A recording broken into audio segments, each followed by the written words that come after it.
هل أتى على الإنسان حين من الدهر لم يكن شيئا مذكورا إنا خلقنا الإنسان من نطفة أمشاج نبتليه فجعلناه سميعا بصيرا إنا هديناه السبيل إما شاكرا وإما كفورا إنا أعتدنا للكافرين سلاسل وأغلالا وسعيرا إن الأبرار يشربون من كأس كان مزاجها كافورا عينا يشرب بها عباد الله يفجرونها تفجيرا يوفون بالنذر ويخافون يوما كان شره مستطيرا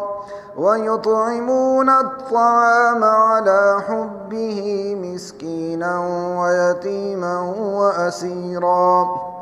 إنما نطعمكم لوجه الله لا نريد منكم جزاء ولا شكورا إنا نخاف من ربنا يوما عبوسا قمطريرا فوقاهم الله شر ذلك اليوم ولقاهم نظرة وسرورا وجزاهم بما صبروا جنة وحريرا متكئين فيها على الأرائك لا يرون فيها شمسا ولا زمهريرا ودانية عليهم ظلالها وذللت قطوفها تذليلا ويطاف عليهم بآنية من فضة وأكواب كانت قوارير من فضة قدروها تقديرا ويسقون فيها كأسا كان مزاجها زنجبيلا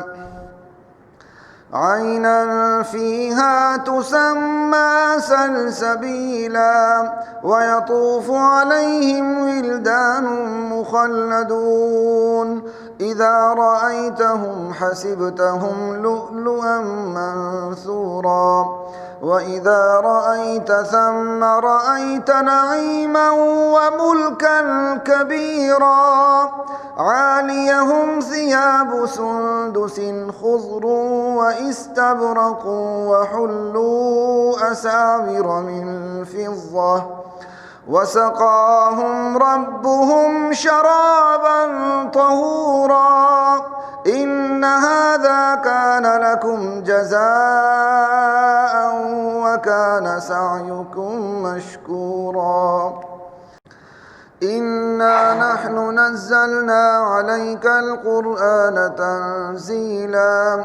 فاصبر لحكم ربك ولا تطع منهم آثما أو كفورا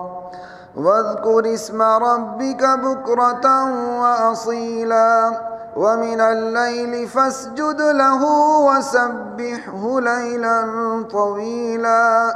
إن هؤلاء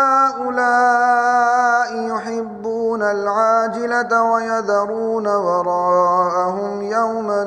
ثقيلا نحن خلقناهم وشددنا أسرهم وإذا شئنا بدلنا أمثالهم تبديلا إن هذه تذكرة فمن شاء اتخذ إلى ربه سبيلا وما تشاءون إلا أن يشاء الله إن الله كان عليما حكيما يدخل من يشاء برحمته والظالمين أعد لهم عذابا أليما.